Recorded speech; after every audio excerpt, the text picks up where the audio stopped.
এসআইআরে micro অবজারভারদের প্রশিক্ষণ, নজরুল মঞ্চে micro অবজারভারদের ট্রেনিং। 4500 মাইক্রো অবজারভারের ট্রেনিং নজরুল মঞ্চে। এসআইআরে আবার মাইক্রো অবজারভারদের প্রশিক্ষণ। 4500 মাইক্রো অবজারভারের ট্রেনিং হবে এখানে। সরকারি অফিসারদের মাইক্রো অবজারভার নিয়োগ। বিশ্বজিৎ প্রতিনিধি এই মুহূর্তে আমাদের সঙ্গে রয়েছেন। বিশ্বজিৎ, এই ট্রেনিং এর প্রস্তুতির কি ছবি দেখছো এই মুহূর্তে?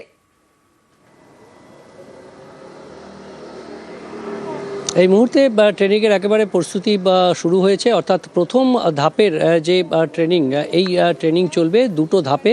অর্থাৎ প্রথমে এই 10:30 থেকে যে ট্রেনিং প্রক্রিয়া শুরু হওয়ার কথা এবং সেই প্রক্রিয়া শুরু হচ্ছে এবং এই প্রক্রিয়া চলবে এবং তারপর সেকেন্ড হাফে আবার 2:30 থেকে এই প্রক্রিয়া আবার শুরু হবে।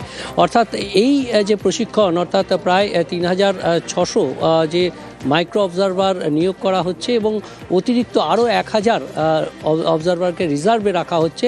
এদের কাজ যেটা মূলত হবে যে এই যে শুনানি শুরু হচ্ছে 27শে ডিসেম্বর থেকে, সেই শুনানি ঠিকভাবে হচ্ছে কিনা এবং সেখানে কিভাবে নজরদারি রাখতে হবে এবং এই শুনানি প্রক্রিয়ার পুরো অবজারভেশনটাই তাদেরকে দেখতে হবে এবং সেই কারণেই এই মাইক্রো অবজারভারদের নিয়োগ করা হচ্ছে। শুধুমাত্র এই হিয়ারিং বা শুনানি নয়, এছাড়াও যে নতুনভাবে ফর্ম 6, ফর্ম 7, ফর্ম 8 অর্থাৎ নতুন করে নাম তোলা, নতুন করে স্থানান্তর সহ এই যে বিভিন্ন রকম নতুন করে ফর্ম ফিল আপ করা হবে, সেই ফর্মগুলো যারা ভোটাররা ফিল আপ করছেন, জমা দিচ্ছেন, সেইগুলো বিএলআরওরা যেগুলো আপলোড করছেন সেইগুলো সঠিকভাবে হচ্ছে কিনা, সেই ফর্মের খুঁটিনাটি যাবতীয় তথ্য পরীক্ষার কাজ এটাও মাইক্রো অবজারভাররা করবেন। অর্থাৎ যে প্রক্রিয়া, যে উদ্দেশ্য, যে ভোটার লিস্ট, চূড়ান্ত ভোটার তালিকা যাতে একেবারে সম্পূর্ণভাবে সব দিক বজায় রেখে তৈরি করা যায়,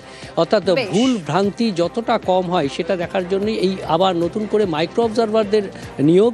এবং এই মাইক্রো অবজারভাররা মূলত হিয়ারিং থেকে তাদের কাজ শুরু করছেন এবং তারপর যে ফর্ম নতুন করে পূরণ হচ্ছে, স্থানান্তর, বিভিন্ন ধরনের ফর্ম, সেইগুলোতেও তারা তথ্যের নজরদারি তারা চালাবেন। ইতিমধ্যেই এখানে সিইও চলে এসছেন সহ রোল অবজারভার সহ বিশেষ যারা দায়িত্বে রয়েছেন সেই ইলেকশন কমিশনের তারা রয়েছেন, তারা প্রশিক্ষণ দেবেন।